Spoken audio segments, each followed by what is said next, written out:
هێوارەتان باش خەڵکی کوردستان، هیوادارم لە هەر کوێ هەن شاد و بەختەوەر بن. دیسانەوە هاتینەوە خزمەتتان لەبەر باسکردن لەسەر هەندێک مەسایل کە لە هەفتەی ڕابردوو لە ناوچەکە و لە کوردستانە جێبەجێ بووە. دیسانەوە تەئکید یەکەمەوە لەبەرەوەی کە ئێمەمانانێک بەرامبەر بە کۆمەڵگا هەرچی خۆمانمان جێبەجێ کردبێ.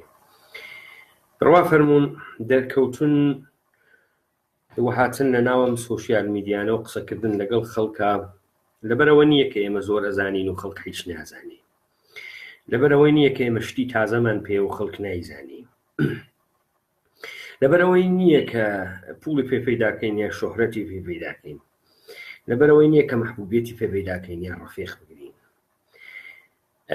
هەم بەندازێ کافی ڕەفیقی خۆم هەیە و ڕەفیقی خۆشم لەم جۆرە جێگانە ناگرم و پێشمانیە قسە هەیە کە من ئەیکەم کە خەڵک پێی ناخۆشە بیبیسێت بتوانێت ڕەفیقێکیشم بۆ دروست بکات. پێم وابێ لە باشترین حاڵەتدا هەموو ڕۆژێک دژمنەکانی زیاتر کردووە و بگرە سایی تەهدید و ئەوانە لەسەر و زیاتر بووە. بەڵام ئەمە وەزیفەیەکی وجدانی ئەخلاقیە لەسەر شانی من. ئەوەندەی کە بتوانم دەنگی خۆم بە زۆرترین کەسێک کە ئەتوانم بگەێنم، ڕوانگەکانی خۆم بێژم، بلەخەرە ئەتوانێ بە سوود بێت، ئەتوانێ بە سوودیش نەبێت. بەڵام باس بکرێت تا باس نەکرێت داستانێکی تری هەیە. بە خۆشحاڵی و پێم وایە کە توانیمانە زەرفی مانگهای ڕابردوو حەداقل پێش بە هەندێک پلان و بە هەندێک بەرنامە بگرین بە ئاشکراکردنی بەرامبەر بە ئەفکار عمومی خەڵکی کوردستان. من ئەو شەو گەرەک بە بەرپەرچی هەندێک پرسیار بەم و هەندێک شت بوروژێنمەوە بۆ خەڵکی کوردستان و ئەوامی خەڵکو ئەوەی کە ژیانی ڕۆژانەیان متەئەسرە لە ئەوزاعی ئەو ڕۆی ڕۆژهەڵاتی نێوەڕاست، بەشکو بتوانن داهاتوویەک ڕوونتر بۆ خۆیان ببینن و هەنگاوێکی دروستری بۆ بنێن. لە واقع ئێوە سێ چوار مەسئلە هەبوو کە هەمویان کۆ ناکرێتەوە لە یەک بەحسا. ئەمشەو من وەکو تیتر وەکو سەر تیترەکانی لێ ئەبورم و پرسیارەکان بۆ ئێوە بەجێتەوە. من ئەمە بۆ ئەڵێم لەبەرەوەی بڵێم چۆن میدیا لەسەر زەهنیەتی ئێوە کارەکە و چۆن میدیا ئەتوانێت ڕوانگەی ئێوە بگۆڕێ و چۆن بۆمباردمەنتی زەهنیەتی ئێوە کردن بە خەبەری چەواشە، بە تەحلیلی چەواشە و نزۆک ئەتوانێت کۆمەلگایەکی یەکجار سەقەت و داڕمیاگ و نزۆک دروستکە و بتوانێت دەرنجامەکان و ڕێکشنەکان بەرامبەر بە هەر ئەمەڵێکی نادروستی فاسدیش کەم بکاتەوە و سەدەمەکەی بەرامبەر بە دەسەڵاتداران کەم بکاتەوە. پێشووتر بێمە سەر مەسائلی عێراق. تەوەجۆ بکەن لە عێراق ئەتفاقی کەوتووە و ئەمە باسەکەن. ئەمانە هەڵبژاردنێکیان کرد لە کوردستان و لە سەرتاسەری عێراقا وتیان دەستکاریەکی عەزیم کراوە و سیستەم حەک کراوە و بە تایبەتی لە منتەقەی کوردنشینە و لە منتەقەی کوردستانە 6 حیزبی نەیار وتیان کە یەکێتی نیشتمانی و پارتی دموکرات دەستکاریش بنەڕەتی ئەم هەڵبژاردنەیان کردووە. لە هەمان کاتا ئێوە ئەبینن لە سەراسەری عێراقا لیستی سائرونی مقتدا سەدر تێتە دەرەوە ئەبێ بە لیستی یەکەم و ئەڵێن کە سائرون و مقتدا سەدر دژ بە جمهوری ئیسلامیە. سوالی ئەوڵ ئاغای مقتدا سەدر ئێژیت من لەگەڵ ئەو کەسانەی کە لەگەڵ ئێرانە، ئەو لیستانەی کە لەگەڵ ئێرانە هاوکاری چڕوپڕیان هەیە، ئێتلاف ناکەن و دەوڵەت دروست ناکەن، کەواتە لەگەڵ مالکی نایکە، لەگەڵ عیبادی نایکە و لەگەڵ هەشتە شعبی نایکە. بەڵام چۆنە ئێژێ لەگەڵ کوردەکانی کەم و کێیەکە نەزانێ حەداقەل بزەقی یەکێتی نیشتمانی باڵێکە سپای قودسی جمهوری ئیسلامی، چۆن لەگەڵ یەکێتی نیشتمانی ئەیکا؟ یعنی تۆ بڵێ مقتدا سەدر نەزانی یەکێتی نیشتمانی لەگەڵ جمهوری ئیسلامیە. ئەم مەسەلەیەوە. مەسەلەی دووەم، ئاغای عیبادی دێت انتخاباتەکە قبوڵەکە کە خۆیشی تێە نەبووە بە ئەوڵ. انتخاباتی قبوڵەکە کە حەداقل 6 حیزب لە کوردستانە بەرامبەر بەم هەڵبژاردنە کێشەیان هەیە و ئەڵێن حەک کراوە. گۆڕان، یەکگرتوو، کۆمەڵ، حیزب شووری،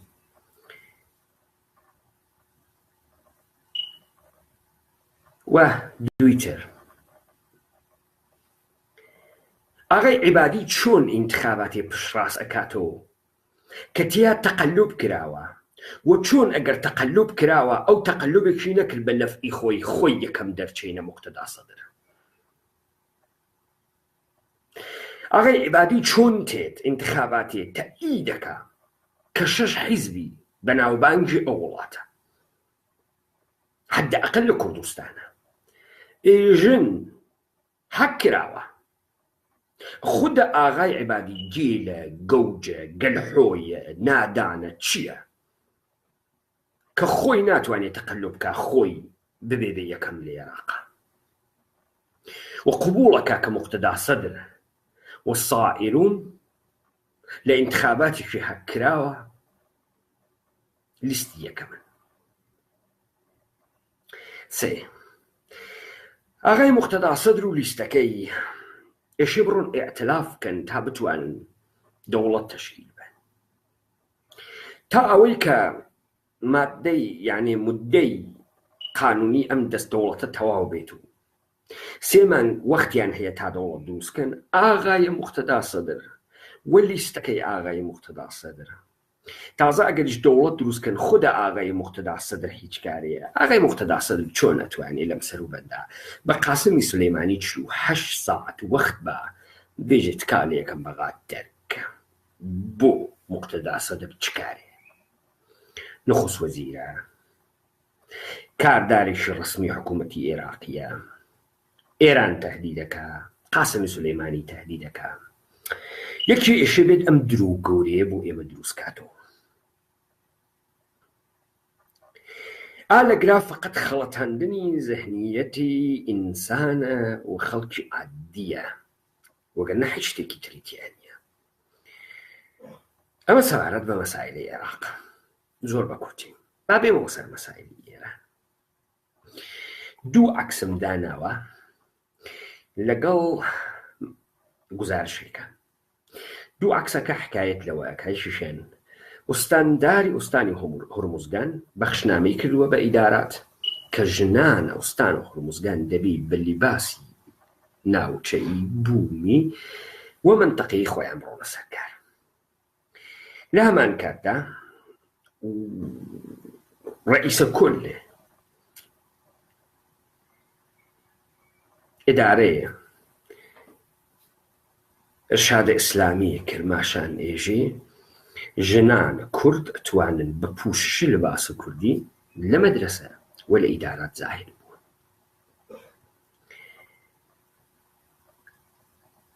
ئەمە با بمێنێ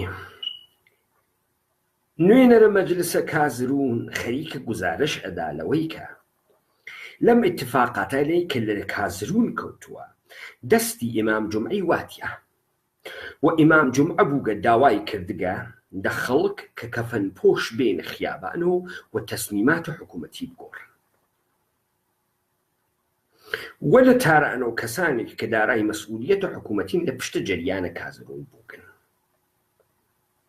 خۆ ئێمە هەر لە اتفاقاتە دەیمانگە و وتمان ئەمەی کە خەڵک تێرنە خیابان کارە خودە حکوومەتە، کارە حاکمیەتە جمهوری ئیسلامی، سپای پاسداران و بەیتە ڕەهبەریە. ئەمەی کە خەڵک شوعارەدا و ئەترازی و شەڕەوێت و خەڵکە کوژن و کۆیەکەنەوە کاری خۆیانە. خەڵک برسیە، خەڵک لە زۆڵم بەتەنگاتووە، خەڵک فشاری بەسەرە، خەڵک ئەوانە کەس نکۆڵی لێ ناکە. ئەمەی کە خەڵک ئەو پۆتانسیەڵەی هەبە بێتە دەرەوە خۆی سازماندەهی بکات لە بەرامبەر جمهوری ئیسلامی هەبوێسی، ئەمە خوێندنەوەیکی ساکارەکەتەوە وابی خوێنیتەوە. جمهوری ئیسلامی ئەوەندە ڕەقیب لە مەیدانە لە بەرامبەری خۆی ناوێنێ، ئەوە فەزا ئەژەڵەژێنێ و کەسیش نییە ئیستفادەی لێ بکە. لە پڕێکە پارێزگای خارک ئاگرەگری، سەولوویە ئاگرەگری، مراکزە مختلف فراوەردەهای نەفتی ئاگرەگرن، وە جمهوری ئیسلامی خەریکە ئێران ئەکاتە بەربشێک بدەون تەماشا بکەن. نایەکیەکان ئستیعفادەن، تریتا پارسی ئستیعفادە، خانەمە عیبادی ئەوێتەوە بەرەنداز، ئاغای نادری ئەوێتەوە بەرەنداز. ئەمانە کوێن؟ ئەمانە پرۆجمهوری ئیسلامیەکان ئەبنە بەرەنداز. ئەمە بەو معناسە ئامریکاوە ترامپ گەرەکێسی جمهوری ئیسلامی لەبین بووە. ئێمە وەختی بەحس لە لەبینبردنە سیستەمێکەکەین، بەحس لە بینبردنە سیستەمێکەکەین ڕەفیقەکان، بەحس لەوە ناکەین مهرەیە لاچی، بەحس لەوە ناکەین چوار قانون بگۆڕێت، مەسەڵەن حیجاب لابووەن، مەسەڵەن مەشروب ئازادکن. سیستەمە حکوومەت و سیستەمە دەوڵەت ناگۆڕێت، حتمما جمهوری ئیسلامی گۆڕێت، حتمما جمهوری ئیسلامی ڕەنگ گۆڕێت. ئەمیشە بە چیەکە؟ بە دروستکردن شرایطێک وەکو ساڵەکانە بین 1300 تا 1304 وەکو شرایط خەلەئێک لە دەورانە شەهریوەرە 20 اتفاق کەوت تا زوهور ئەحمەد ڕزای پەهلەوی 2 و جمهوری ئیسلامی بێڕەقیب لە مەیدانە خەریکەم کاراکە. مەسئلەی دموکراسی و ئازادی و مافە مرۆڤ و ئەمانە مشتێتۆ ڕاهاتە کە غەربیش تەنانەت لە کۆمەڵگاکەی خۆیان ڕایەتی ناکە. ئەوە نمونە زەقەکەی لە بەرچاوتان عێراقە. هەدەفی ئێمە چییە لەم قسایکەین؟ هەدەفی ئێمە ئەوەسە لە تاران و لە گۆڕینە ڕژیم لە ئێرانە هیچ دەستگیرە ئێمەی کورد ناوێت، هیچ. یعنی ئەگەر گرەوتان خەڵکە کوردستان لەسەر گۆڕینە تاران دانیاگە، ئێمە دەست لە پێ دریشتر لە تارانە گەڕینەوە و جمهوری ئیسلامی لە بەستەرێکی ئارامە، دەوڵەتە ئێرانی لە بەستەرێکی ئارامە بە تەنشهایەکی مهندسی کراوە گوزاری خۆی ئەکا، تێ ئەپەڕێ بەسەر ئەمانە و پرۆژەی خۆی جێبەجێەکە و ئەوەی سەری کڵاوە ڕوا کوردە و دیسانەوە کوردە. ئەگەر خوێندنەوەکەی ئێمە ئەوەیە کە تاران ئەگۆڕێت و ئێمە سەر ئەکەوین، کار نەدەڵەتە. لە ئەگەری هەر سناریۆیەکە کە ئیمکانی هیچ کامیان ممکن نییە ڕێفراندۆم کردرۆیە، ئەگەر ڕێفراندۆمش بکەن ڕێی بە ئەکسەریەتە و ئەکسەریەت لە ئێمە زۆرترەوە کوردوان ئەقەلیەتە و هیچ وەخت ناتوانێت سەرکەوێت. لە ئەگەری لاچوون و پاشینی دەسەڵات بەڵام بەدەنەی نظامی جمهوری ئیسلامی بمێنێت و دەوڵەتە ئێرانی بمێنێت و ئێوە بگرن لە ڕادیکاڵترین حاڵەتە کابرایەکی سەکولاری کوتوشەواڵی ئێرانی بووە لەوێ داینین. بابزانن تەنیا ڕێگەی مانەوەی ئێران دانانی سیستەمێکی مۆنارشیە، پادشایی سەلتەنەتیە تا بتوانێت ئەم گشتە تەناقوزە حاملکە و سیستەمێکی سنتراڵی حکوومەتی بێ بتوانێت کۆنتڕۆلی بەسەر هەموو شتێکە هەبێ. حکوومەتێ کە سەرچاوەی مادی وا لە دەستیا، ئەرتەشی ساڵەمە، سپای ساڵمە، چۆن بۆ تۆ چەک چۆکدادا، چۆن سەهمەتەوەدا لەسەر چیدا بۆ ئشی بیدا. لەگەرا بەحسی ئێمە یەک شتە، وتمان جمهوری ئیسلامی خۆی واکسینە کردێ لە بەرامبەر هەرچی شتە، وتمان جمهوری ئیسلامی سەلەفی چاڵکریاگی هەست. یعنی لە ئەگەر یا بێسن بە دیارۆمکانی هەست لەم ڕۆژانە لە کوردستانی شەبیکا بە بشێ و بشێوی عینی کەیسەکەی سووریە جەماعەتی سەلەفی مسلح بخاتە ناو خیابانەکانەوە، دوو سێ دیو شارۆچ کۆمارشکەش خاتە دەستیانەوە. ئەمانە کێن؟ ئەمانە هەمان سەلەفین کە خۆی وەختی خۆی چاڵی کردن بۆ ڕۆژی ئاوا و گەرەکیسی پێویستی پێێتی. جمهوری ئیسلامی لە سەلەفیگەری تا قوماربازی ئیسلامی تا فەمینیزمی ئیسلامی تا لەشفرۆشخانە و خانەی عەفاف ئیسلامی، جمهوری ئیسلامی تا ئۆپۆزیسیۆن تا فعالیەتە مەدەنیە کارتونی، تەمامی ئەمانەی بە شێوەی ماکت لە ئێرانە دروست کردە، کوردایەتی ماکتیشی دروست کردە. ئەمە هەمان تەقسیماتی کشوەریە کە ئێمە وتمان لە حیزبی وحدەتی ملیە ناحیەی کوردستانە نووسرابووی ناحیەی کوردستان. ئەمە هەمان ناحیە هاست کە قەرارە تەقسیم بوون کە داوا ئەکا لە ژنانە بوومی لەباسە بوومی کەنە بەریانە و بڕۆنە بەرەوە سیرکەن بەر لەوەی اتفاق ئەسڵیەکە بکەوێ ژەڵەژان ئەسڵیەکە بکەوێ خۆی خەریکە وازیەکە لەباس کوردی کەنە بەرتان لەباس بەلوچی کەنە بەرتان لەباس بەندەری کەنە بەرتان لەباس گیلەکی کەنە بەرتان no problem. کوردایەتیتان گەرەکەەوە کڵاسوان کوردی هەڵپەرکەتان گەرەکە فەرمون هەڵپەرکە ئارایشەکەت فەرمون ئارایشکەن منیژوو بەکەنە پاتان فەرمون بیکەن مەشروب بخۆن فەرمون بخۆن لەگرا بەحسە دەسەڵاتە سیاسیە بەحسە قودرەتە سیاسیە بەحسە سەروەریە و بەحسە گرتنە سەحمە تەواوە ئەمە بە تۆ نادەن یاک اتفاقەکەوێ لەم بشێ و بشێوی ئێرانە کە کۆنترۆڵ بوو گووە لە دەست سپا و سپا کۆنترۆڵیەکە ئێمەی کورد ئەتوانین حەساوە خۆمان لە ئێران جگێکەینەوە ئێمەی کورد ئەتوانین بە دنیا سابتی بکەین هەم ئەتوانین حەساوە خۆمان جگێکەینەوە هەم ئەتوانین خۆمانی دارەکەین و هەم ئەتوانین پرۆژەی دەوڵەتمان بوێ ئەمە تەنیا ڕێگەیەسی تەمامە قسەی ئێمە زەرف مانگهای ڕابردوو ئەمە بوو خەڵکە کوردستان تاران اتفاقێک ناکەوێ بە نەفع ئێمەوێت تاران اتفاقێک ناکەوێ بە نەفع مەردمە ئێرانی شوێت تاران سەعادەت و بەختەوەری نێ بە شوێنە خیاڵتان ڕاحەت وێت اتفاقات و ئاڵوگۆڕی تاران مهەندسی بووگە ئەمە مهەندسی کریاگە خەڵکە کوردستان بویسن بە دوارە اتفاقات یەک لە دوای یەکێکە ئەکەوێ مەبن بە کەوا سوورە بە لە لەشکەر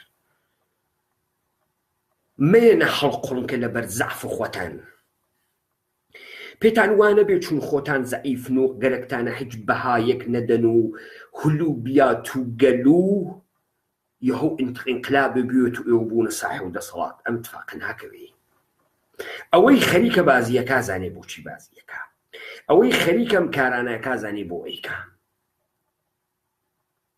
ئێمەش ئێشێ بزانین چیمان گەرەکە ئێمەش ئێشێ بزانین چۆن هەڵس و کەوتکەین سیرکە ئێمە گەر کاول نەوین ئەگەر بڕوامان بە خەباتی خۆمان بوێت مەسەڵەن مانگرتنە دوکاندارەکانە پاوە ناکەینە بۆ بارزاتە میلەت کورد و ئەمانە بووینە ناوە کریدیت و ئابەشخۆرەوەی کە ئەم مبارزاتە ئەڕوا بەرەو جێگەیەک ئێمە نیشان ئەدەین میلەتێکی خەباتکەری ڕزگاری خوازی وانە چون ئەمە هێز لە تۆگری ئەمە باعەسەوێت تۆ خۆت بخەڵەتێنی باعەسەوێت تەوان و پۆتەنسیێڵە ئینقلابیت لێ خەسار بوێت باعەس ئەوێت ئەو نیروەی کە دەبێت دەنگی بێتە دەرنایێتە دەر و باعەسەوێت خەڵک نەتوانێت تەشخیصە دروست بە خەڵکە کوردستان ئێمە ئەتوانین لەم بشێ و بشێویەی کە ئێران بەرەو پێست خستن ئەڕوا لەم بشێ و بشێویە بۆ خۆمان کڵاوێ دروستکەین ئێمە ئەتوانین حەساومان لە تاران جگیکەینەوە ئێمە ئەتوانین گاردە تەواو لە بەرامبەریانە بگرین و بوێسین لە بەرامبەریانە بە ئێمە ڕەبتی نییە لە تاران چه اتفاقێکەوی بە ئێمە ڕەبتی نییە جمهوری ئیسلامی ئەکەوێ یان ناکەوێ و بیرتان دێنمەوە ساڵ 57 و بیرتان دێنمەوە ئەرتشە شا کەوت بوو سەرانە ئەرتشە شا ئیعدام کریابوو لە باڵەبانە مەدرسەی عەلەویە و بیرتان دێنمەوە شیرازەی ئەرتش لە یەک پاشیا بوو و بیرتان دێنمەوە کودتای نوژە ئەرتشی تەفروت و ناکرده بوو بەڵام دەوڵەتە ئێرانی هەر هات کوردستانی گرتی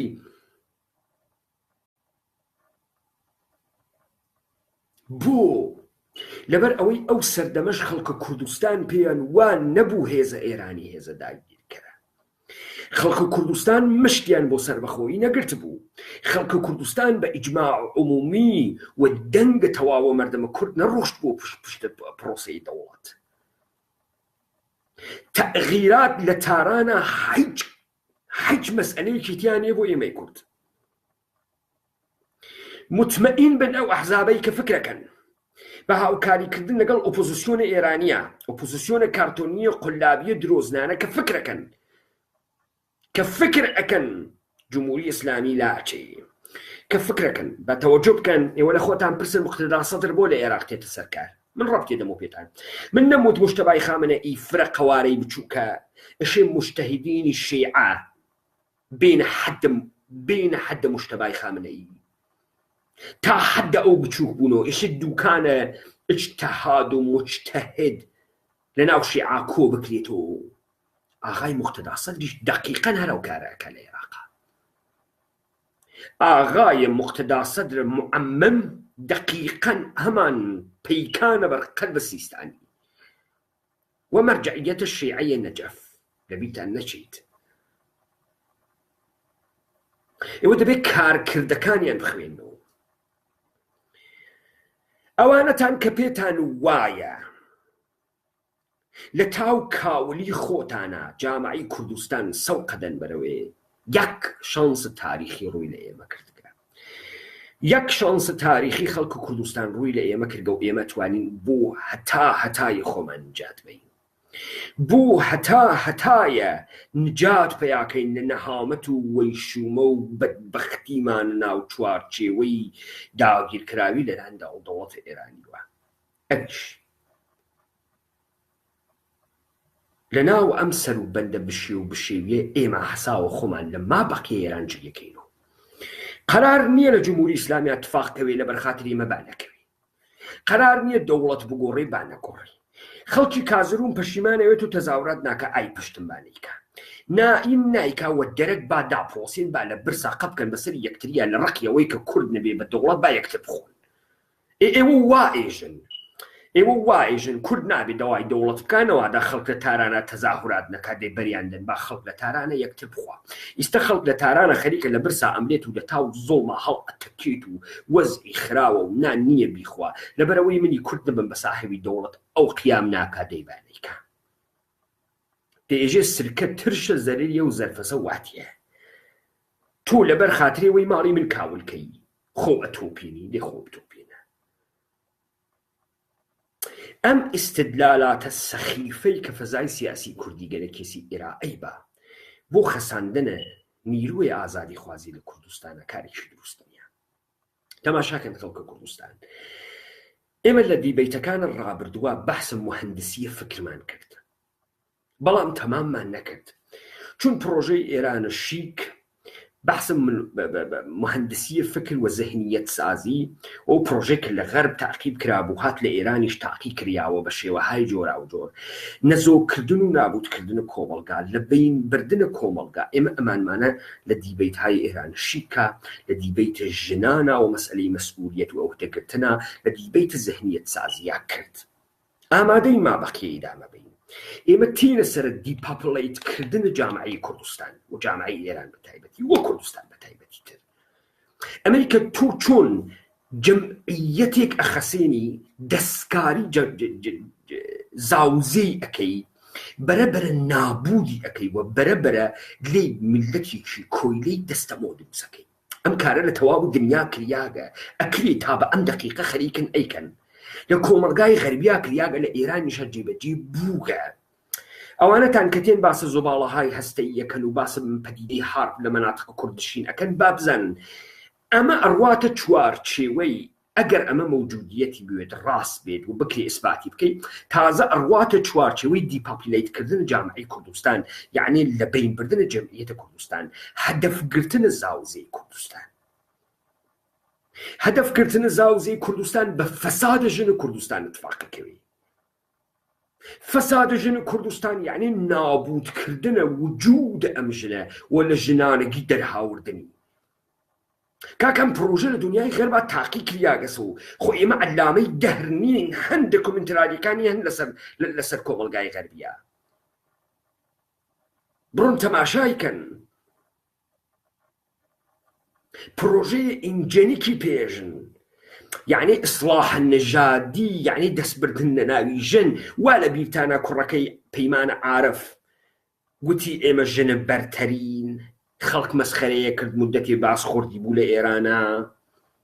ئێوە پێتان وایە و کوڕە هەر لە خۆیەوە قسەیە کە نا ئەمانە باوەڕیان هەست کە ئەمانە ئینجێنیکن، ئەمانە ژنە بەرتەرن. ژنە بەرتەر چین؟ ژنە بەرتەر ئەوانەنە وا حوکامانە دنیان وە کارێک کە ئەیکەن بەناوە پرۆژەی ژنە بەرتەر وەسلاح نژادی کە لەسەر نەزەریەکانە ئاغای داروینۆتێت لە 1970 وە کلیدی خواردگە لە بینە ساڵەکان 1920 تا 1940 لە ئەمریکا هەزاران هەزار ژنە ڕەشپێسە ئافریقاییان وادارە بە سەقت جەنین و ئەقیمکردن کرد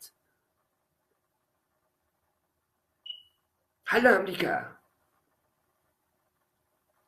ئەمە داستانێکی درێژخایەنە. سیرکەن تۆ وەختی گەرەکتە مقابڵە لە بەرامبەر سیستەم و دەسەڵاتان نەمێنێ ئێشێت پیاگە کە دارای مەردانگیە بە تعبیرە ئێمە ماسکیلەر بوونە بە تعریفە قەربیەکان ئێشێت لە بینی بۆی. پیای مەردانە چیست؟ پیاکە دارای زەکاوەت و هۆشە، پیاکە دارای سوباتە شەخسیەتیە، پیاکە نەزەری خاصی خۆی بەرامبەر بەدەسەڵاتە هەست، دارایی بوێری و شەهامەتە و دارای ئەخلاقە. ئەم نەوعە پیاگە خەتەرناکە بۆ سیستەمهای حکوومەتی دنیا خەتەرناکە. لذا ئەمانەی کە وتم مەردانەگی وەکو زەکاوەتە پیاگانە، وەکو شەهامەت و تەهەور، وەکو سەلیقە، وەکو بێباکی و چاونەترسی، وەکو نەزەر هەبوون بەرامبەر بەدەسەڵات، وەکو گوزەشت و ئەخلاق، ئەمانە نابێت بەهایەک بێ کە ژن حەزی پێ بکە. ئەسڵەن نابێ حەزی پێ بکە، چون ئەگەر ئەمە ژن حەزی پێ بکە و مەرغوبیەتی بوێ لە لای ژنە، نەسڵێک کە دروست ئەوێت لە ئەزدواجە ئەم دوو ئینسانە ئینسانێکی تر دروست دەکات کە لە بۆ دەسەڵات دەردەسەر دروست دەکات. لذا ئەم بەهانە نابێت تەوەجوهی ژن جەلب بکات. تەوەجۆ بکەن تۆ گەرەکتە جامعەیە لە بین بووی ئیشی ژنی لە بین بووی بۆ لەبەرەوەی ژن ئیلهام بەخشە بە پیاگ و ئیلهام بەخشە بە مناڵ. بە هەرتیە پیاگانە جامعە وە مناڵانە جامعە بە ژن کۆنتڕۆڵەکەی و تۆ ئیشی ژن فاسد بکەی. خۆ بێن بڕۆن تەماشا بکەن بزن چه اتفاقی لە کوردستانە کەوت کە زەرفە 20 ساڵە ڕابردوو. ئێوە بزانن کام ژن لە کوردستان ئەمڕۆ شوو ئەکا بە مەردانەگی بە خیرەت بە پیای مستەقل، پیاەک ئەرزشی هەست بۆ بەهای هەست بۆ ئازادی بۆ مەردانەگی. بێن ڕۆژە کێش شووەکا بەمانە بە یەک چێت لە کوردستانە شووەکە و لە دنیای ئەمڕۆ پوڵ. ئەم پوڵە یعنی چی؟ یعنی ترسە لە نەبوونە ئەمنیەت. ترسە لە نەبوونە ئەمنیەت وا ئەینوێنن کە ژن لە توورە تاریخە بە شوێن ئەمنیەتا بووکە. لە کاتێکە تو دەوا بکەی لەم دنیا لەم زندگی فیزیکی ئەمنیەت بوێنی قەیرە ممکنە. تۆ هەر لە حەزەناوی خێبان ئەکری ماشینی لێت بە، ئەکری لە مسافرێتێکە تەسادف بکەی نەگەڕێیتەوە، ئەکری لە ئاسمان گۆ جەڕوسەقی لێبەر بێت و بە تەوقی سەرتا، ئەکری زلزلە لێت بە بۆ مەلەرزە لێت بە، ئەکری لافاو بێت، ئەکری گولەیە وێڵ لێت بە، ئەکری 2000 اتفاقە بۆ بکەوی و تۆ بمری. کەواتە لەم دنیا شتێ بەناوی ئەمنیەت معنای نییە. ئەمەی کە تۆ ژنەکانە کۆمەڵگای ئەوەی بەرەو جێگەی کە ئەم ها بە شوێنە پیاگێک کە گەورەترین مەنابع سروەت و بیشترین حساوە بانکی هەست. وەلی ئەم پیاگە نە ئەخلاقی هەست، نە شەخسیەتی هەست، نە کەرامەتی هەست، نە خیرەتی هەست، نە مەردانێکی هەست. نیست. ئەم ئاغا فقط وانەیە مەنابع جەم بکە. ئەگەر اتفاقی بکەوێ وڵات بێتە بشێوی ئەم ئاغا ناتوانێت ڕۆژێ بمێنێتەوە، ناتوانێت لە شەرایطێکا کە تەکنۆلۆژی نەوێت ساعتێ نابخوا، ناتوانێت لە خۆی و لە کەسانێک کە خۆشی گەرەکە دفاعەکە. خۆ تۆ بەهاکان و ئەرزشەکانە جامعەیەک کە پیاەکی متەحەوری بێباکی گەردەنکشت بووسەکات کە خەتەرناکە بۆ دەسەڵات لە بینیەوەی بەکێ بەژن و کۆنتڕۆڵکردنە سیستەمە زادوەلات بەرهەمهێنانە مناڵ. ئەمە داستانێکی توولانی هەست کە چ پرۆسەسانێک تێی ئەکا و بەرەو کوێ ئەڕوات چۆن لەسەری ژن جامعەی کار ئەکەن و چ نەقشایەکی بۆ تعریفەکەنەوە. مثالێکتان بۆ لیبە هەر لەم ئوروپا پرۆسەسێک بوو بە ناوە پرۆژەی پرنسس و پرنسس سازی. یعنی تۆ کەنیشکێکە کە لە دایک ئەو کردو پرنسس، یعنی ئەو کردە شازادە بچووکەکەی من و شازادە زەریفەکەی من و با ببێەوە قوروان تو دایکە بێتە قوروان تو شازادەیت و تۆ لە مناڵە ئینسانێکی خودخای ئۆڵدەی خۆزلبینێ و فێر دەکرد هیچ پیاگێ لە دنیا لیاقەتت توی نییە. یه دختر دارم شا نداره، صورتی داره ما نداره، به کس کسونش نمیدم، به همه کسونش نمیدم. عنصرێکی خودخواه خودبین بێ ئێرادەی دروستە کرد کە ئەمە غوولە چراغە جادووی گەرەکوو. یەکێکی گەرەکوو وەکو غوولە چراغ جادوو دەستی پیا بکێشێ و ئەمر فەرموو با تەنفیزی کەم.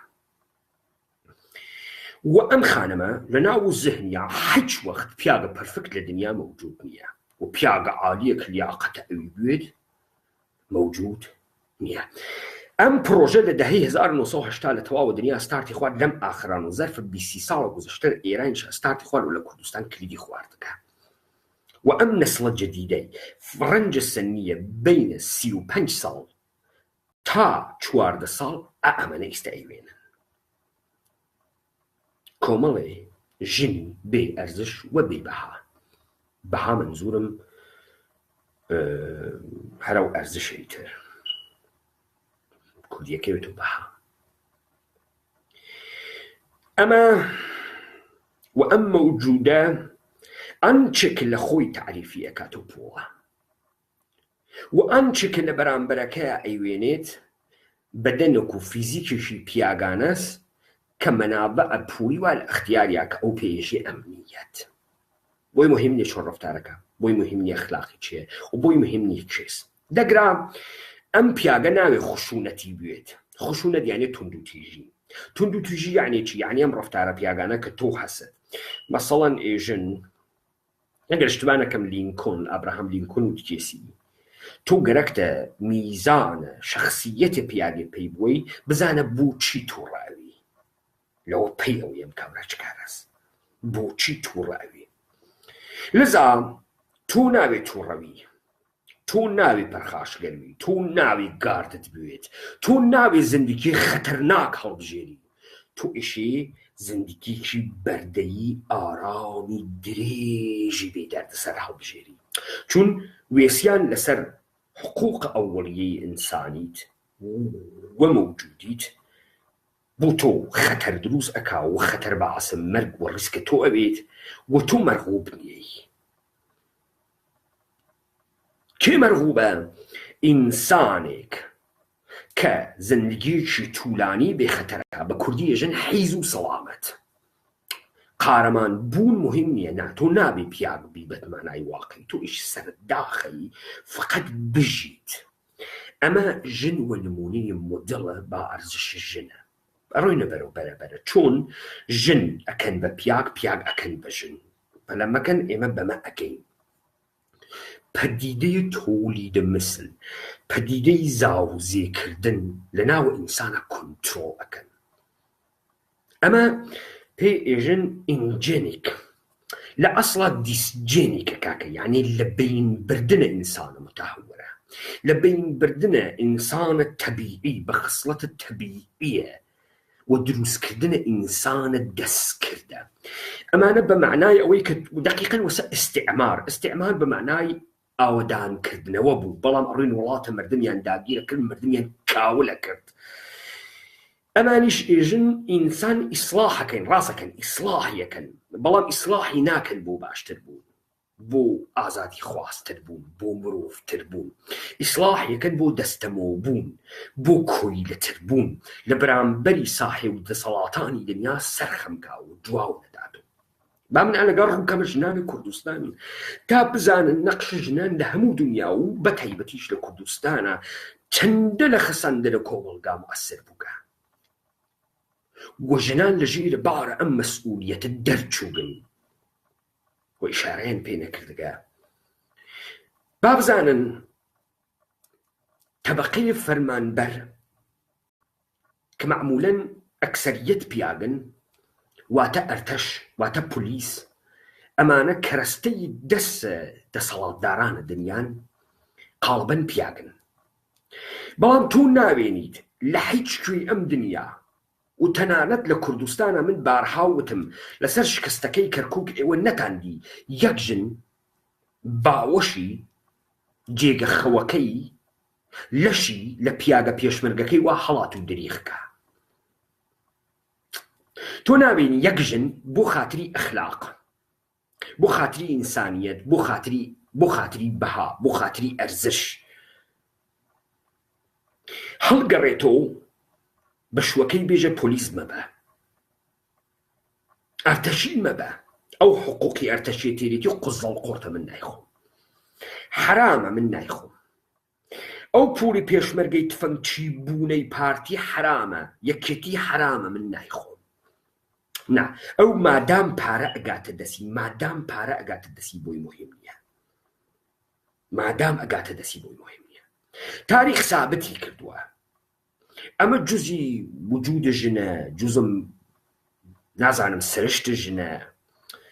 تەوەجۆ بکەن هەر ئەو ژنانەی هاوکارە ئەرتەشە نازی بوون تا دوێ شەو لە باوەشە سەربازێکی نازیە ئەخەفتن. ئیمڕۆ کە فاتحانە ئەرتەشە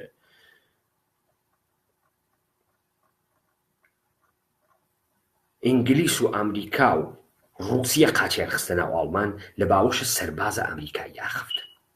فەرقێکینەوە فقط پیا بەدەنی و لەشی پیاگانەکانیان گۆڕی. مهم ئەوەسە کام پیاک دەستی ها بە منابع قدرەت و منابع سروەت و جامعە ئیدارەکە. مهم نییە کێس.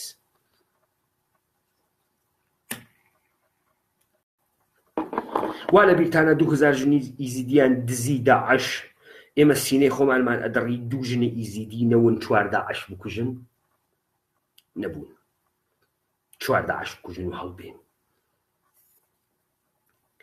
ئەمانە بوو ئیژم لەبەرەوەی ڕوانگەیەکی دروستمان بەرامبەر بە خۆمان هەبێ. ئەمانە بوو ئیژم لەبەرەوەی ژنانە جامعەی کوردستان بزانن مەسئولن و لەسەریان نەکەوی و ئەوان مەسئولن لە نابوودی ئێمە چون 150 جەمعیەتە ئێمە. با بزانن ئامارەکان لە هەموو دنیا ئێژێت. لە نەزەر ژنان و حکوومەت باوک و شووی دووەمە، باوک و شووە، قدرەتە شوو و حیمایەت باوکوانە ناوە حکوومەتە. بۆ خاتری چی؟ بۆ خاتری و بێوە ژنانەی ئەیگرن، بۆ خاتری و پوڵە بنفیتەی ئەیگرن و با بزانن لە وڵاتێکی وەکو ئەمریکا 160 بنفیتی ئەمریکا ژنەیگرێت.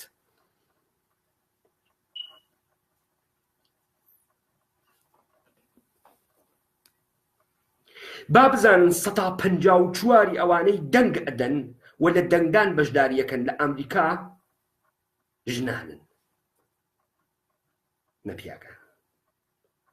من نەمگەرەکە لەگرا بەحسی شەڕی پیاگو ژن بکەم، نە بەحسی سیستەمێکەکەم کە ژنی وا دروستەکە و پیاگی وا دروستەکە. تکایە لێم مەشێون، تکایە بەرچەسپ و ئەنگ و ئەوانەشمان لێمەدەن. نا ئێمە بەحسی سیستەمەکەین، پرۆسەسێکەکەین کە ژنی وا دروستەکە. بەحسی جەریانێک ئەەکەین کە لەسەر پرۆسەی زاوزێکردن بەناوە فەمینیزمۆ، بەناوە مافە ژنانۆ، بەناوە نێئۆفەمینیزمۆ، بەناوە تێگەیشتوو بوونۆ، بەناوە ئینسانە ئیمڕۆژی بوونۆ قاچ ئەخاتە سەر ساحەی کۆمەڵگات و ئەتخەسێنێ و ئینگلیسیەکان پێی ئێژن هیومەن فارمینگ. یعنی دامپەروەری ئینسانەکان. یعنی ئەوانە ئێمە وەکو مەڕ و گاوێنن، کاکەنە بەرمان شیرمان لێ بدۆشن. هەرەوەنە نابێ قیامکەی، نابێ بەرامبەر بەدەسەڵات بوێسی، نابێ من هوڕبی، نابێت هیچ چەشنە بەرپەرچێکت هەبێ بەرامبەریان چی ئەەکەی؟ ئینسانێک دروست ئەەکەی کە ژنەکان بوو بەهاکانە پیاکان وەکو شەهامەت، جوامێری، بوێری، خیرەت، تووڕەیی ئەرزش قائل نین. ئەمە ژن جەزب ناکە. چی ژن جەزبەکە؟ پیای ماکتی. ئێوە تەوەجوتان کردگوت لە دنیای غەربا لەم نەسڵە جەدیدا ئەمە 5-6 ساڵە سمێڵ و ڕیش بووگە بە باو. بۆ کێ؟ بۆ پیاوێکی نەرم و ناسکی ئەوروپی و ئەمریکی کە گلوتن فریە، کە نانی بۆ تێریێژێ نایخۆم. ئایم ویگن نەزان یعنی چی؟ یعنی ئینسانێک کە بەڕووبوومی هیچ بوونەوەرێک ناخوا. ئەو وەنە لە تیفت خوا قەپێ سیۆڵە سیتە ئەگرا مشتی ڕیشێ سیتە ئەو خوارە. پڕە لە ژنانەی ناسک ناسکێ ڕواوە ڕێوە دوونی نۆکیشی درێژ کردگەوە قەپێ سیۆڵی دانیا گەو متری ڕیش. کورە من گەی ئەناسم واسە. هەر لەم ئەوروپا، هەر لەم ئەمریکا، هەر لەو ئێرانە، هەر لەو کوردستانە. کەواتە ڕووبەرێکی ماکتی لە پیاک دروستکردن، بەڵام لە ناوەڕاستەوە بۆشکردنی لە هەرچی بەهای پیاوەتی و مەردانەیە. و ئەمە لە ڕێگەی کێوە ئەیکەن؟ لە ڕێگەی ژنەوە ئەیکەن. خۆ کێها پاڵپشتی دەسەڵات و ئەمنیەتن؟ یعنی ئەو ئەمنیەتە دەستکردەی کە حاکمیەت پێ ئێژی ئەمنیەت. کێها ئەمڕۆ لە کوردستانە ئێژن؟ ئێمە بەڕاستی شەڕمان نەگەرەکە و نەمانگەرەکە ببین بە سووریا. ژن ئێژن شەڕمان نەگەرەکە و نەمانگەرەکە ببین بە سووریا. ژن ئیمڕۆ هەر پیاگێ لە کوردستانە گەواد بێ، جاش بێ، خۆفرۆش بێ، دز بێ، قاچاقچی بێ، پوفیوز بێ، شووی پێیەکە، حوب و دڵداری لەگەڵاکە، هەموو شتێکی پێدا مهم نییە. کونی بێ، معزەرەت بەس ببەخشن، لەگەڵ یا ئەبێت، بۆی مهم نییە.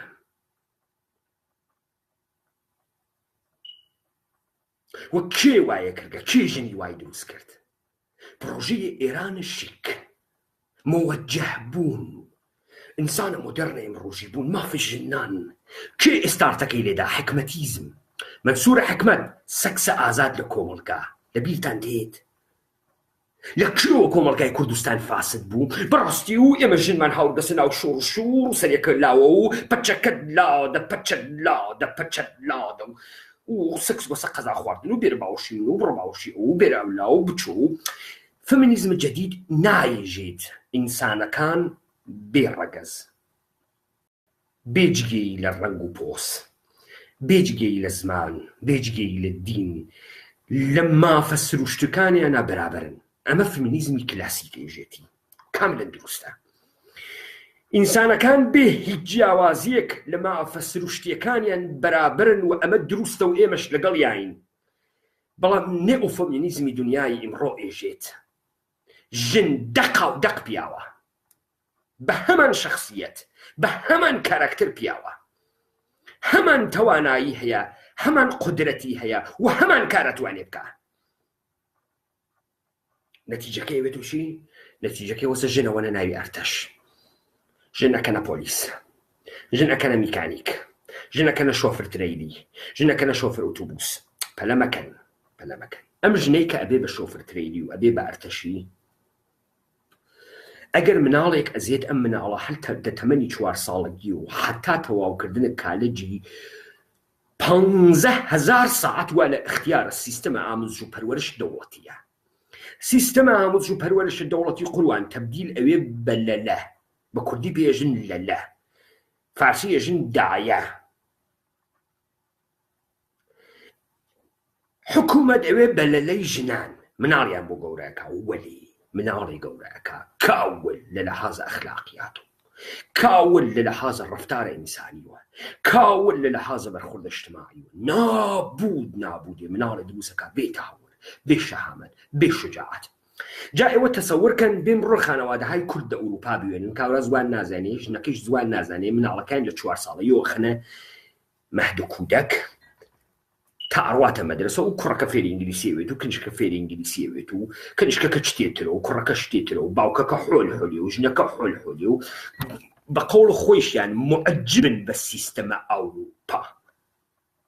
وەڵا کوڕەکە فێر بوو بابە بۆت نییە وا بکەیتەوە، ئیشی خۆت نییە و دەست نەدیۆ بیزنس و ئەم قەڵین پلیس و پلیس نەقشە باوک و نەقشە شوبازیەکە حامیە تەکانە خۆی تەنگ فقط کورد و فقط ئێرانی و خاوەرمیانەیە بۆ کێشەی خانەوادەگی زەنگ و پۆلیسەدا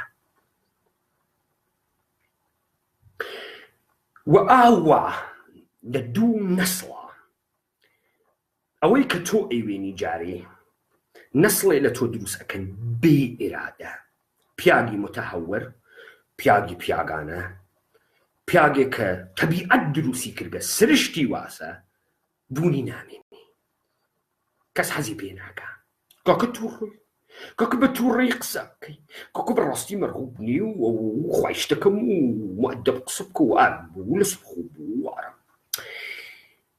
ئەمە چی لە تۆ دروزەکە خەمزەینێ دروزەکە و خوای شتەکەم و بەڕاستی و جەمهوریە ئیسلامی و ئینگونێ ئاواسە یعنی تو تماشای قسەکردن ئەمانەکە حاڵەوەیەکە خوا ئەرێمە پیاگە ئەرێمە ژنە ئەرێم خەمزەتی بۆتیت معلوم نییە ژنەکانی شەونە پیاک و تماشای نەسڵی جەدیدی ژنی مرۆ بکەن ماڵتا ناوابی گشتیانیژی سابقەدارن خۆجمێ نەدەن بە یەکتری پیاگە تڵیشێنن قەپەکەن بەسەر یەکتریا کۆبوونەوەکەن بە یەک و مەشروبە خۆن شەوانە ئەرەقخۆریان نستەکی یەکتریا شەوانە مەشروب چییە مەواد مەسرفکردنیان نستەکی یەکتریا بوگنۆ تیغ زەن کوڕە تیغن پیاگە تیغن شوغڵیان بوو بەسەوە و ئەمانە چین ئەمانە نەسڵێکن کە قەرارە لەگەڵ یەکتریا جووت بن و زاوزێ بکەن و ئەمانە جیلی داهاتووی کوردستان بن دوای مەرگ ئێمە ئەمەلەن چیان دروست کرد کۆمەڵێ مرۆڤی دەستەمۆ کۆمەڵێ کۆیلەی نۆکەرزا و بیرتان دێرمەوە ئێوە لە بیرتان نایە بڕۆن بپرسن لە باوە گەورەکانتان ئەوسا لەسەر نەریتی کوردایەتی قەیم دوو عەشیرەی بەناوبانگ ژن و ژنخوازیان لە بەینی یەکتریا کرد یعنی بۆ کوڕی بەگی خانێکی زل کنیشکێکی بەگی خانێکی زلیان نەخواست هەرتک گەردنکش نەسڵێکی گەردنکشیان دروست کرد کابرای ڕەعیەتی نۆکەر تەکی نۆکەرێک و خۆی ئیزدواجی ئەکرد ئەوەی دروستیانە کرد نۆکەرێتر و پیانەوت خانزا لە ماڵە لەدایک ئەو هەر نۆکەر لەدایکە و تەبیعەتیشی هەر نۆکەر و ئەودامری سەری هەر حەزی پێ کرد جمێنە پێدا هەر حەزی پێ کرد دوو ڕۆژ جمێنە پێ نەدایە قینی لێها داستانەکە ئەمەسە ڕەفیقەکان دەستکاری کریانی ذهنیەتمانیان گۆڕاگە تاممان گۆڕیاگە نۆعی خۆراک خواردنمان گۆڕیاگە نۆعی قسەکردنمان گۆڕیاگە نۆعی ڕوانگەمان گۆڕیاگە کورە کاورا بە ژنەکەی خۆی نایەژێ ژنم هاوسەرەکەم و سەرسەرینەکەم و هاودەمەکەم بە کاورە حاڵی ناوی ئەرێ باوە مەگە ژنە نییە دەیوی شووی تۆسوتەوە هازبەند وایف نەکۆڕیاگە ئەم گشتە بۆ خۆ پێچە دەیگەرێتە چی دەربێنی تێ ژنی کاولی ئاوا کە پیاەکی کاولی ئاوا دروستەکەوە و پیاوی باش پیاوی عادی پیاوی تەبیعی مەرغوبیەتی لە جامعە نامێنی کەس حازر نییە شووی پێ بکە کەس حازر نییە لەگەڵی بچیت نەسڵی و ژێنی ئینتقاڵ پەیان ناکە ئەم ژنە خەتەرناکە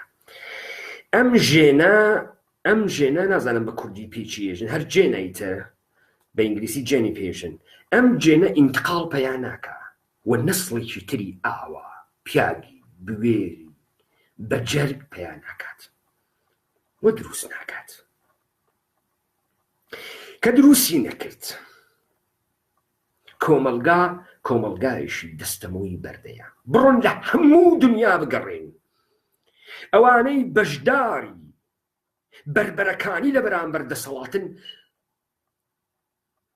چوار ڕێژە زیاتر پیاوانن تا ژنان و ژنان نایەن ناو بربەرەکانیە ناوەسن لە بەرامبەر دەسەڵاتە نابێسن تۆ لە هەر دە پیاگ مەگەر ژنێک بێت لە هەر دە پیاگ مەگەر ژنێک بێت نایێت لە هەموو دنیا وایە و کوردستانیشی لەگەڵا بێ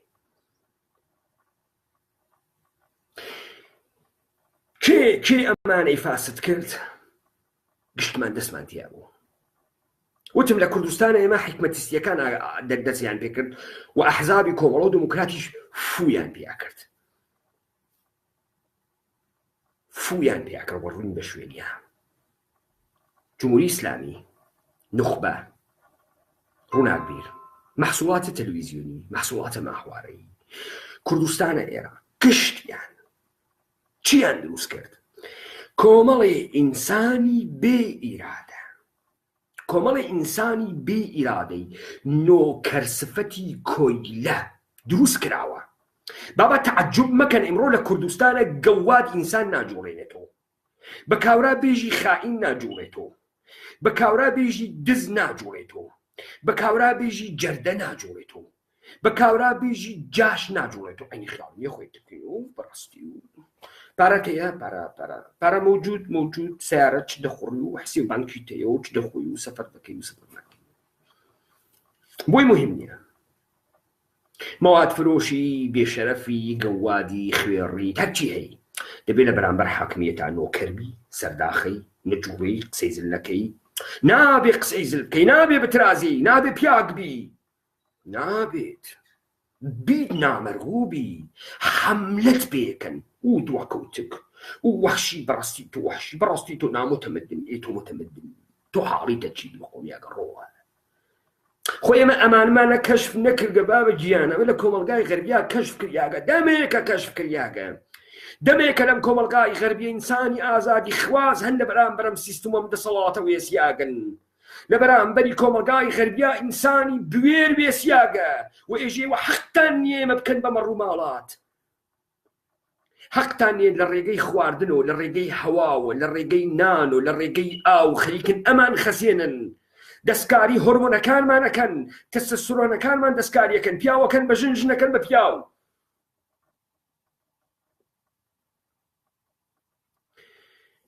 لەبیرتان نەچێت ئەم ئینجەنیکە بە دروستکردنە بانکە ئسپەرمەکان نمودە واقعیەکەی ئەوێنە ئەمڕۆ لە ئێرانە. کابرا ئەمە خەبەری ڕۆژنامەی ئێرانیە، کابرای ئێرانی ڕوویگە 100 ملیۆن تمەنی داگە بە ئسپەرمی بابایەکی فوتباڵیست ژنەکەی پێ ئاوسکا. بابایەکی ملیاردەری ئێرانی ڕوویگە 100 ملیۆن تمەنی داگە بە ئسپەرمی فوتباڵیستێکی ئێرانی ژنی خۆی پێ ئاوسکا بۆ گەرە کەسی مناڵەکەی فوتباڵیستێ. ئەوە بە من بێژن ئەمە عورفە، ئەمە عادەتە، ئەمە گەورەیە، ئەمە ئەخلاقە، ئەمە ئینسانی تیا دروزەوێ، ئەمە پیاوی تیا دروزەوێ، ئەمە ژنی تیا دروزەوێ، ئەمە چی کرد؟ ئەمە گەوادی ئەمە چیەمە تۆ مەسەڵەن سپەرمی کاورای تێری دێ بۆ کاورە نایری سواری ژنەکەی کەی بۆ بۆتی ئاوسکا ئیتر بۆ ڕووی سپەرمەکەی سەری باوکەکە 100 ملیۆنی ژەدەی چ فەرقێکی هەیە؟ ئەمەی کە ئێوە پێتان وایە ئەم مهەندسی ژێنەتیکە و دەستکاریکردن ژنێتی یەک شتی تریشتان لەبیر نەچێ هەر لە سەلایقەت گۆڕینی سەلایقی ژنانەوە بۆ نابوودی پیاک.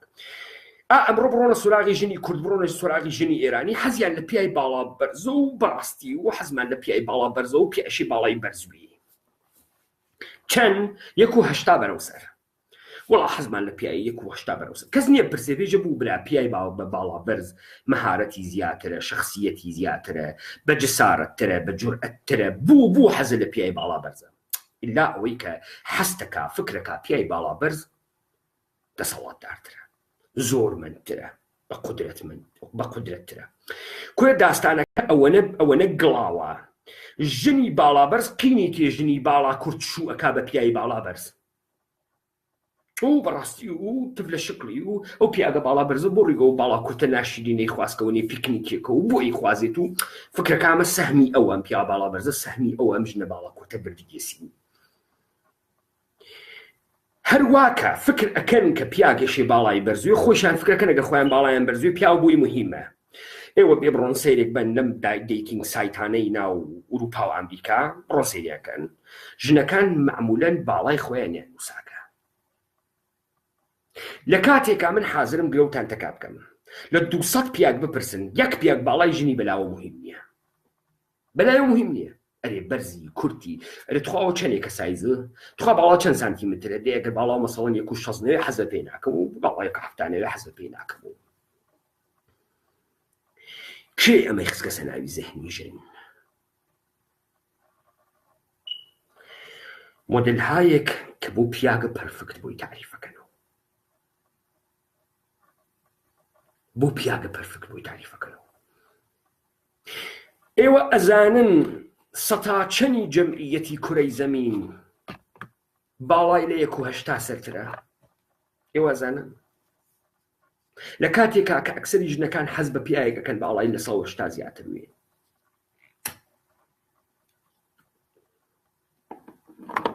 لە 112 جەمعیەتە لە 112 جەمعیەتە هەموو دنیا باڵای نابێ بە 1.8 لە پیاوە یعنی تو 112 هەموو دنیا باڵایان 1.8 نییە ژێری 1.8ە دەباشە ژنێک هەموو خیاڵی بەستۆتەوە بە پیاوێکی 180 لەکوێ ئەتوانێ شوو بکە لەگەڵ کێ ئەتوانێ مناڵ دروستکە لەگەڵ کێ ئەتوانێ نەسڵی دروستکە لەگەڵ کێ ئەتوانێ بە سۆز و وەفابی هەبێ ئەسڵەن ئەمە فێری مناڵی بکە وەختی ئێمە ئێژین دەستکاری جامەعەمان کریاگە بێن بڕۆن حاڵێکی کوردستان ببیسن بێن بڕۆن سەیرە تەلاق لە کوردستانە بکەن سەیرە ئامارە تەلاق کوردەکان لە ئەوروپا بکەن بڕۆن سەیرە تەلاق لە ئەمریکا بکەن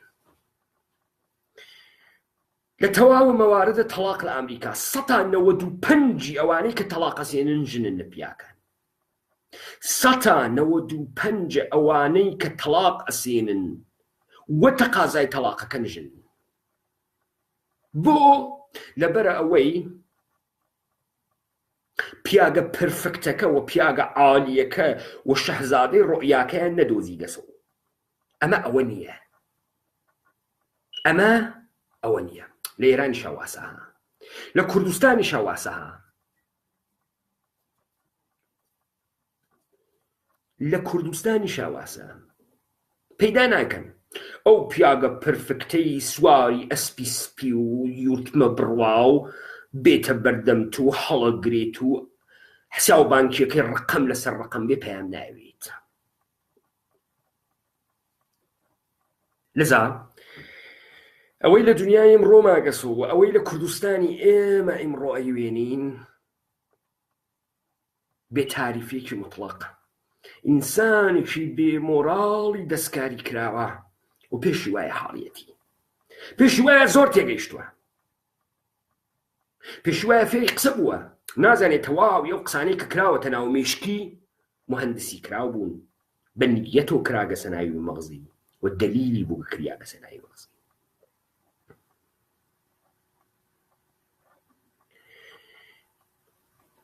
کەواتە ژنانە کوردستان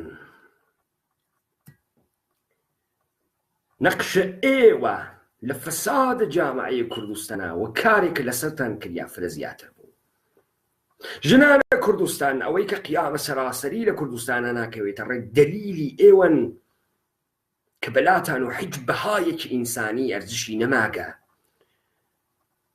جاش و خوێڕی و گەواد و نادرووس و دز و قاچاقچی و ڕباخۆر و سوخۆر و بێشەرەف و وەتەن فرۆش و نیشتمان فرۆش بەلاتان و یەکێکە لەشێکی فیزیکی پیاگانەتان گەرەکە فقط شجاعەت و شەهامەت و دەلێری و بوێری و ئەخلاق مهم نییە دەسەڵات هەیەتی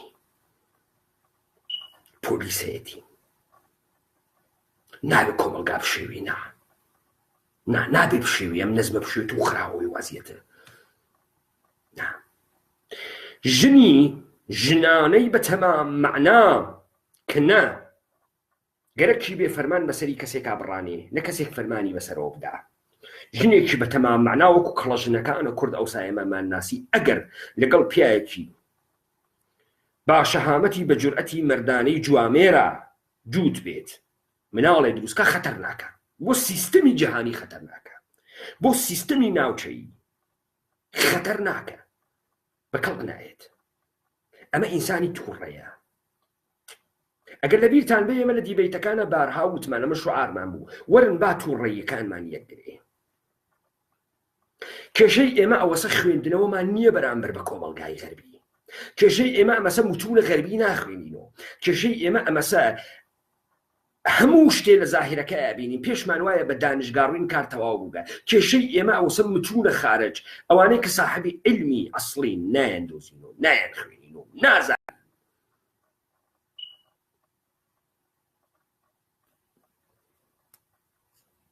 ئێمە بە ناوی خۆی 100 ساڵە خەریکی مبارزاتەکەین و کوردایەتی ئەەکەین. لە فەزای سیاسی کوردستانە من نەمدیوە ئیمکانی هەیە بوو بێ، بەڵام تا ئەوەی کە من ئەزانم یەک نەفەر لەسەری جنبشی ئیرلەندیەکان نەینووساگە لە کوردستان، یەک نەفەر باسی جوزوەی سەوزی ئیرلەندیەکانی نەکردە. چۆن نەکرێتەوە مبارز بی بەرامبەر بە مبارزانی دنیا ئاگایت نەبێ. ئەویش ئیرلەندی 4 ملیۆنن، لە ئیرلەندا 4 ملیۆن. ئەم قەومە پیرۆزە ئەوەی تۆ ئازادی ئەوێنی دەم دنیا، ئەوانەی کە ئیمڕۆژ بربەرەکانی ئازادیەکەن ئیرلەندیەکانن، ئەوانەی کە تا ئەم دقیقە لە ئەمریکا مافی ئەسلحەداری بۆ خەڵکیان پاراستووە ئیرلەندیەکانن، ئەوانەی ئێستش لە ئەمریکا قاڵیان هەڵسی لە بەرامبەر ئەم سیستەما ئەوێسن ئیرلەندیەکانن. 4 ملیۆن، 50 ملیۆن کوردین، 50 ملیۆن کورد. ئیرادەمان نییە حاکمە خۆمان بن. سێکەن ئەو فاسدانەی واتێن بە ئێمە ئێژن، بێڵم بە جمهوری ئیسلامی بڕۆخی هیچ مێژن و تخواوە قسە مەکەن و ئەحزاب ئێژن دەنگ مەکەن و با بڕۆخی ئەو فاسدانەی کە ئێژن. ئەوانە لە توور ئەمریانە سەروەرنەوە بن، بڕۆن ژنەکانیان بەڕەسیکەن، حتممە نۆکەرزان، حتممە باوکیان نۆکەر و گەشدایە نۆکەروگەن نۆکەر لە دایک بووگن کریاگەن مە نۆکەر. خوێڕین بێ ئیرادەن بەسەر ژن و مناڵی خۆشیانەوە نییە، نێسیان بۆیە هیچ وەخت ناتوانن بیرکەنەوە لە سەروەری، هیچ وەخت ناتوانن ڕابەری میلەتێک بوون بەرەو سەروەری، بەرەو گەورەی. و بەڕاستی و مافی ژنان و بەڕاستی و مافی منداڵان و ژن لە چەکلابا و خۆی بابات و خۆی سوورکاتەوە و بەڕاستی و ژنان بێنە ئوردوگا و تەک یەکتریا بیان گۆڕینەوە. تۆ وەختی ژنی جامعەت فاسد کرد، خۆتە فاسد کرد، میلەتە فاسد کرد، بوێریت فاسد کرد، شۆڕشە فاسد کرد، نادروسینەوە هەرچی شتە فاسدتان کرد. بۆ مەگەر ئێمە کردی دەدەین، مەگەر ئێمە بەحسمان ئازادی نییە، مەگەر بەحسمان ئەخلاق نییە.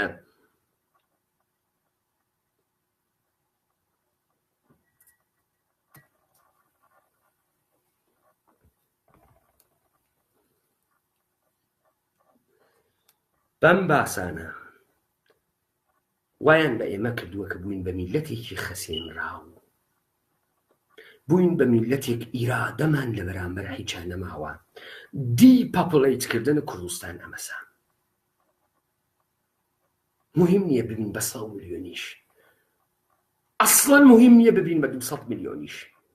ئیرادەی گەورەبوونمانتیان نییە، ئیرادەی سەروەریمانتیان نییە. هەموو کۆیلە لە دایکە بین، بەڕاستی و سوسول و شیرین و زەریف و خەخاڵەکانمان نەوەریت و تخوا و حاکمیت قینی لێنێت و بژین و ژیانکەین و بەڕاستی و توفرەناسکی و پیاوێکی میهرەبانی و جوانی و زەریفی و پشیلەیت و جلیوە و تێ و ئەجریوینی و کاملە دروستە. لە تۆ ئەمە دروستەکەن وەلە کەنیشکەکانیش خۆ ئەوینی توتر پیاگ وەسە ژن و ژنیش وەسە پیاگ و تۆ قەڵەتە کرد و من لە تۆ مهمترم و من ئەمە ئەکەم و من ئەمە ئەکەم و من شمشێرم بە هەولا و من هەمان کاراکتەری تۆم هەستم، هەمان شەخسیەتی تۆم هەست و هەمان ئەکتی تۆکەم، وەکو تۆ سیگارەکێشم و وەکو تۆ تریاکەکێشم و وەکو تۆ حەشیش لێدە و وەکو تۆ تا ماڵێک گەڕی من 20 ماڵە گەڕێم و تۆ تا ڕەفیق کەنیشکێک گەڕی من 20 دووس پسەرەکەم و تۆ تا دەحفەیەک سوارەوی من 20 دەحفە سوارەوە سوارم و داستانی هەست. ئەمە فقط جامعەی پێنابوو دەکەن، ئەمە فقط تەبیعەتی پێنابوو دەکەن، ئەمە فقط قانون و یاسای تەبیعەتی پێنابوو دەکەن و سرشتە ئینسانی پێنابوو دەکەن. و ئەمە تەنەوع بەشەریەت لەبینەوەن بۆ خاتری ئەوەی ئەو قەومەی کە خۆی بە سەروەرانە دنیا ئەزانی وەکو خوا زوهورکا، وەکو فەرعەونەکانی مسر ببێ بە خوای سەرڕۆی زەمین و ئەم پرۆگرامە لە تەواوی دنیا ستارتی خواردە. بۆیە ئەوێنن ئینسانهایەکی خەسیاگی کاول لە دنیای ئەمڕوا دروست بکە. من وعتان پێدەم ئەم دەنگە با بمێنێ بۆ مێژوو، وعتان پێدەم کار بە جێگەی ئەگا ژن فقط مناڵ بزێت تەواو، هەر وەکو چۆن مەڕوو ماڵات ئەزێت و بەرخەکەی لێ ئەسێنن، هەر دەقیقەن ئاوا. ئێستا گەردیوتان لە کشاوەرزی مۆدێڕنا ئیتر پێویستیان بە بەران نەماگە، سپرمەکەی ئەگرن تەزریقی ئەەکەن. کاورا ساڵێ 2 دەحفە ئاو سەوێ چی هەنێ سپێرم بە ناوی ئیسلاح نژادە بەشەری تێرن تەزریقیەکەن لە ناوی ڕەحمی ژنانەکان لە ڕسایی خواوە گشتیان بووگن و چیش هەمۆسێکشواڵە و ئیتر ژن حەز لە ژنەکا و واسە و گشتی وا بووگە و پیاکانیش گشتی بوون و گەی ئیتر چوار ڕەحمە دۆزنەوەمانە گەرەکیانە مناڵیان بێ لە مۆسەتە باوکو دایک قاتێوێ ڕۆڵی باوک نامێنێ ڕۆڵی دایک نامێنێ بێ بڕۆ تەماشای کۆمەلگای خەڵکی بکەن چەندێک کاول بووگە کورە ژن لەلاتەوە ڕۆەوەیە سێ مناڵی هەست لە سێ ڕەنگ و پیاەکی تازەتری واتەکە معلوم نییە مناڵە کێ گەورەیەکە بە چ تەبیعەتی گەوراوی محبەتی باوکی نییە محبەتی دروستساوی دایکی نییە تربیەتی دروستساوی وحیتی خانەوادەی نییە تەجروبەی باوک و دایکی دروستساوی ناکە و دەوڵەت ئەوێت و باوک و دایکی دەوڵەت و ئەم مناڵە تەبدیل ئەوێ بە چی؟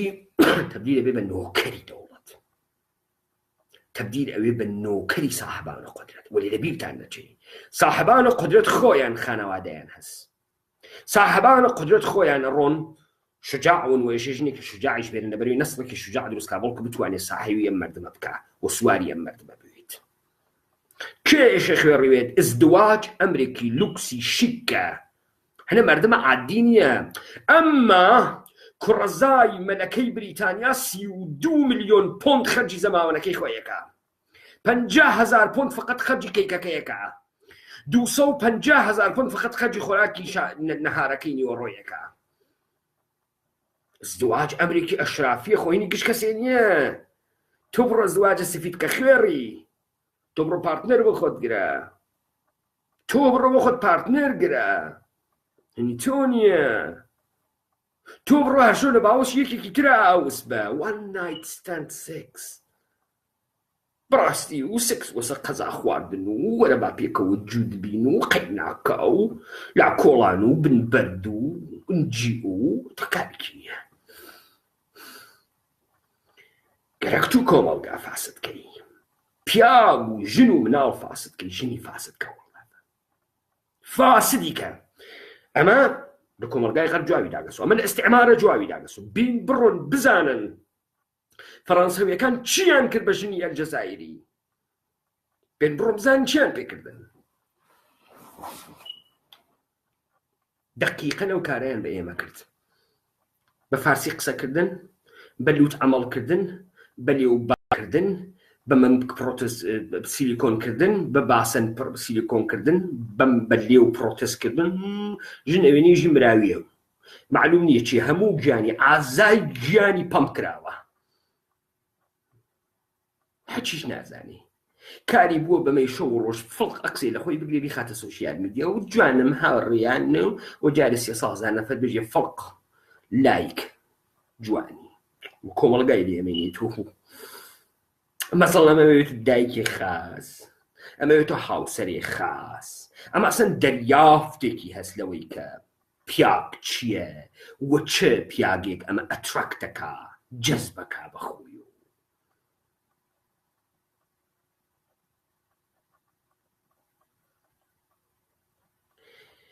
داستانی کاولکاری ئێمە ئەمەسە کە ئێمە تەنانەت زندگی کردنیش نازانین.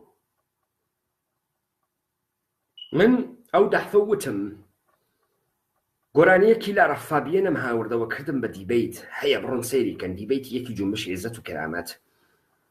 وتم لە ڕەفابیەن وەختێ مەعشوقە پیاکەی خۆی ئەهۆنێتەوە، وەختێ کوڕ فەڕەنسەویەک ئەهۆنێتەوە، ژێ عاشقتم وەکو سەربازێک، وەکو پادشایەک سوڵتانێک، وەکو پاڵەوانی فیلمێک، وەکو گورگێک، وەکو ئەحمەقێک، وەکو ئەو پیاوەی کە تۆ بوویت و من نەمزانی. وتم ئێمە ژنی کورد پێمان چی بێژێ؟ بێژێ قاچاقچی خاسی، بێژێ خاس دەرەچی، بێژێ جاشێ خاسی، بێژە بەخوا پۆخڵەیە خاسی چی بێژێ ئەرێ خەڵکی کوردستان ئەرێ ژنی کوردستان ئێمەی پیای کورد یەک ژنمان نییە بمان هۆنێتەوە نیمانە منی پیاگ بۆ ئەوەی ئەحساسی پیاگانم بێتە جوڵین ئێشە بڕۆم فادیەن گوێ بەم نیمانە کۆمەڵێ کافە کابارایی ژنی چیپ گۆرانی بێژی کورد هاتکە ئەوەی لێی نایەتە دەرەوە هونەرە ئەوەی نایناسێ دنیای ژنانەگیە ئەوەی نایناسێ ژن بوونە ئەوەی نایناسێ تا هیچکردنە پیاگە کۆڵداس نیمانە کاکە نیمانە ژنێک پیاەکی کوردی هۆنی بێتەوە نیمانە ژنێک ئاگر کاتە پیاگی فوو بکاتە پیاکەی بیکا بە ئاگر بیکا بە قارەمان نیمانە ببە بە حیز ببە بە جەردە ببە بە خوێڕی سەرکە خوار و تخوا با ببی بۆ من نایژێ بڕۆ قارەمان بە نایژێ بڕۆ مەرد بە نایژێ بە خیرەت بە ئەو لچ سوورەکا و پرۆتز ئەکا و مەمک سیلیکۆن تێخا و باسەل قوتەکات و تۆش مهم نییە خوێڕی جەردەی دزی هەم جنس بازی چ کارەی پوڵت هەست حساو بانکیەکە پڕ کردە وە دزی وە جەردەی وە خوێڕێتی وە کڵاوبەرداری وە خۆفرۆشی وە لەشفرۆشی من بێم تەکی توا بڕۆمە ڕستورانی ئەو تۆ لێ بەم تۆ بتێخم تایە مەسە ئێمەمانە نازانین جا تۆ فکرەکەی ئەمە ئەتوانێت قیام کە مەسەڵەن تۆ فکرەکەی بابایەکی خوێڕی تارانی ئەتوانێت لە مقابڵ جمهوری ئیسلامیە بیۆسێ بیکێشێتە خوارەوە بابای وە لە گوێی گا خەفتگە ئەوە حاڵیتانە کاورا 30 ملیۆن من خەرجی مەمک و سینە و بەرۆک و دەم و لێ و باسەنی خۆی کردگە ڕاتە بەری فیشەکە وێسێ فسی بخەفێتەوە ئەرێ کاورا هەرچی ڕۆژەوانە گودبای پارتی و پیپی پارتی کورە پیپی پارتی ماڵتان ناواوێ لە تاران پیپی پارتی مناڵەکان ئەوەڵ دەحفە خۆی ڕوویگەسە توالت ناویان یاگە پیپی پارتی ئۆتاقەکان پڕ کردگە لە عەکسی پیپی بۆخشن عەکسی مەدفوعی ئینسان ئەو مەسەڵەن بۆ تۆ حکوومەت ئەگۆڕێ وەسان زانێ بەها یعنی چی ئازادی یعنی چی کەرامەت یعنی چی ئەزانێ بابای تارانی بۆ تۆ قیامەکە ئەخ بابا ئێوە فیلمن خواوەکێ ئەو پەڕی فیلمن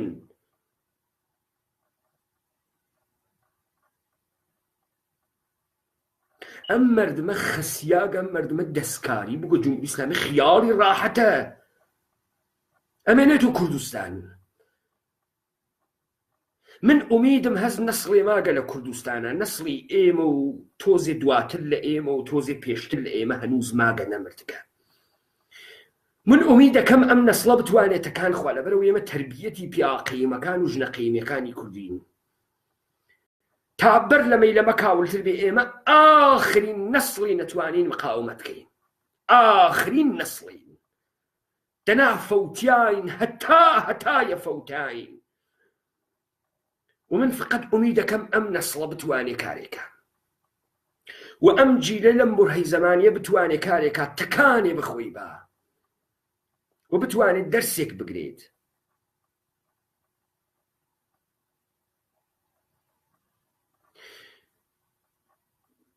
هەنووز بڕێک لەو جێنە بێباکی و تەهەورە لە کووردا ماوە هەنووز و ئەتوانێت تەکانێ خوا بە شەرتێک لەم خسێنڕیاگیە دەری بێنن کوردیان بە قسە گرتگە بەم بمبارتمانتی قسە کردگە پێیان وتکە تۆ وەحشیت تۆ دواکەوتوی تۆ نەفامی کاورای کوردی بوێری شوجاعیان کردگەسە و خوێڕی و جەردە و دز و قەچەخچی و بێشەرەف و خۆفرۆش و لەشفرۆش بەشک و بتوانین ئەمە بترازێنین بەشک و بتوانین ئەمە بگۆڕین و لێرە پێویستیمان بە نەقشی ژنانی کوردە لێرە پێویستیمان بە شۆڕشی ژنانەوە شۆڕشی ژنان و ژنان دەبێ بەشدار بن لە ڕزگاری کوردستانە ژنان دەبێ مەسئولانە بەرامبەر بە کوردستان و نیشتمان و سەرزەمین و گیری داهات و بەرامبەر بە ڕۆحی بەشەریەت هەڵس و کەوتکەن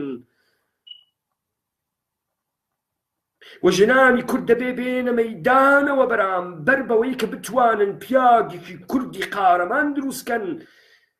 ئەمە ژنە ئەتوانێ پیاک هەنبا گڕی پێوە بنێت. و ئێمە لە مەنزەری ژنەکانمان ئەو کاول بووگین.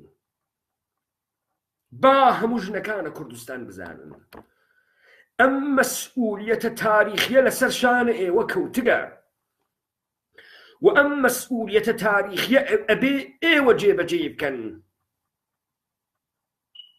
و ئێوەن کە ئەتوانن ئەم کۆمەلگا خەوتگە هەڵسێنەوە. ئێمە لەسەر ئەم مەوزوعەی کە ئیمشەو تۆزێک بە تێکەڵاوی باسمان کرد، حتمما بە سوورەتی کۆنکرێت باسەکەین، حتمما نەقشە ژنان، ڕۆڵە ژنان، چۆنێتی خەساندنیان، چۆنێتی دەستکاریکردنە زاوزێ لە کوردستانە، چۆنێتی فاسدکردن ئینسانە ژن، پرۆژەی ئیرانشی کە وە پرۆژەهای جۆرا و جۆرێک لەسەر کۆمەلگا تاقیب و گەسۆ لە زەهنیەت سازی و زەهنیەت دروستکردن و کاراکتەر سازی باسی ئەەکەین. ئێمە باسی ئەەکەین، نەقشە تەمام ئەمانە لەسەر کۆمەلگای خۆمان باسی ئەەکەین، و ئیوادارم ئەم دەنگە بگا بە گوێی خەڵکی، و هیوادارم خەڵک ببێ بە پرسیار لەلایەنەوە. ئێمە سایەکەین لە دیڤیتە ئایەندەمانەوە هەر ڕۆژێکی تر بێت لە گۆرانیەکی لە ڕەفابیەن استفادەکەین بۆ بەردەوام بوون لەسەر ئەم بابەتە. شەوتان شاد.